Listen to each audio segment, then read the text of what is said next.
আসসালামু আলাইকুম রহমতুল্লাহ। ওয়ালাইকুম আসসালাম শাইখ ওয়া রাহমাতুল্লাহি ওয়া বারাকাতুহু। শাইখ মদিনা থেকে বলছি, আমি মহিন। মাশাআল্লাহ মাশাআল্লাহ, মদিনা, আহলে মদিনা। বলেন।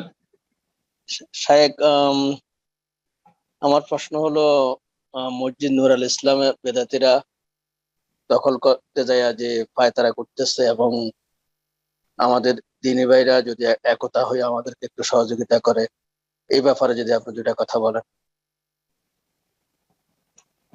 মসজিদ আল্লাহর ঘর, আল্লাহর ঘরের হেফাজত করতে হবে কাফের মুশরিক থেকেও, এবং যারা বিদআতপন্থী পথভ্রষ্ট তারা অসৎ উদ্দেশ্য নিয়ে সে মসজিদ দখল করার জন্য আসে, সে যেখানকারই হোক না কেন, মসজিদ আপনার মসজিদ নূরুল ইসলাম হোক অথবা যে কোনো আল্লাহর জমিনে যে কোনো দেশে মসজিদ হোক, মুমিন মুসলিমদের জন্য ফরজ হচ্ছে আল্লাহর ঘর মসজিদের হেফাজত করা যথাসাধ্য।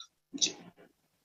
মুসলিম দেশ হলে মুসলিম শাসক মসজিদের হেফাজত করবে, এই দায়িত্ব মুসলিম শাসকের ফরজ। আর যদি অমুসলিম দেশে থাকেন তাহলে সেখানে মুসলিম যে কমিউনিটি রয়েছে তারা যথাসাধ্য সেই মসজিদের হেফাজতের চেষ্টা করবে। আর যদি আপোষে দেখা যায় এমন দ্বন্দ্ব হচ্ছে যেখানে লড়াই ঝগড়ার উপক্রম, মারামারির উপক্রম, তাহলে এইরকম ফিতনা ফাসাদ বিশৃঙ্খলা ভালো নয়, এবং এটা মুসলিম জাতির জন্য কল্যাণকর নয়।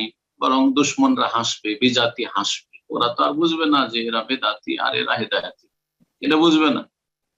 ওরা হাসবে দেখে যে কি মুসলিমরা এই মসজিদের ভিতরে মারামারি করছে, মসজিদের ভিতরে লড়াই করছে, মসজিদ নিয়ে এরা কামড়া কামড়ি করছে।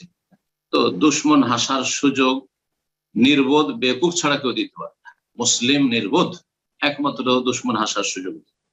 এই ক্ষেত্রে যদি মীমাংসা করা সম্ভব হয়, তৃতীয় পক্ষ আলেম ওলামাদের শরণাপন্ন হয়ে, সে দেশে নিশ্চয়ই আলেম ওলামারা রয়েছেন, দিনের দায়ীরা রয়েছেন, তাদেরকে নিয়ে যদি সম্ভব হয় যে একটা মীমাংসা করবেন তাহলে ভালো কথা, তাহলে অমুসলিমদের আদালতে যাবেন না। আর যদি দেখা যায় যে না সেটাও সম্ভব হলো না, তাহলে নিরুপায়, তাহলে আইনের আশ্রয় নেবেন, আদালতে যাবেন, আর তারপরে সেখান থেকে ফয়সালা নেওয়ার চেষ্টা করবেন। আল্লাহ রাব্বুল আলামিন আপনাদের জন্য কল্যাণ করুন। এবং যে যেখানে আছেন, কোরআন সুন্নাহ ভিত্তিক যেসব মসজিদ প্রতিষ্ঠিত হয়েছে, তাওহীদ সুন্নাহর উপর যেসব মসজিদ মাদ্রাসা প্রতিষ্ঠিত হয়েছে আর হচ্ছে, আল্লাহ যেন সেগুলির হেফাজত করেন। আর যারা বিদআতপন্থী অসৎ লোক, তারা দুনিয়ার স্বার্থে অথবা তাদের ভ্রান্ত আকীদা প্রতিষ্ঠার জন্য, মসজিদ মাদ্রাসা দখলের জন্য যেসব অপপ্রয়াস চালিয়ে থাকে বিভিন্ন জায়গায়, এরকম ঘটনা শোনা যায়। কখনো জ্বালিয়ে দিয়ে থাকে, কখনো মসজিদ ভেঙে দিয়ে থাকে, এরকম সীমা লঙ্ঘন করে, তার শাস্তি তারা পাচ্ছে। আলহামদুলিল্লাহ, তার শাস্তি তারা পাচ্ছে। আজকে না হলে কালকে পাবে, দুনিয়ায় না হলে আখিরাতে পাবে। আর মুমিন ব্যক্তি কখনো মসজিদে বিশৃঙ্খলা অশান্তি সৃষ্টি করতে পারে না। তবে সবার আকীদা যদি একরকম হয়, সবার মানহাজ যদি একরকম হয়, কোরআন সুন্নাহর সবাই অনুসারী, তারপরও নেতৃত্বের লড়াই, তাহলে দুই দলই সেখানে কিন্তু সৎ নয়।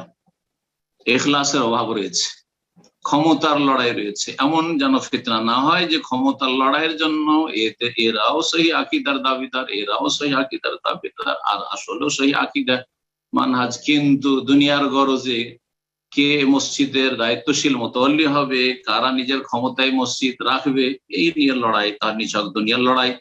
দুনিয়ার লড়াই যদি দিনের ক্ষেত্রে থাকে তো উভয়ের জন্য কঠোর শাস্তি রয়েছে।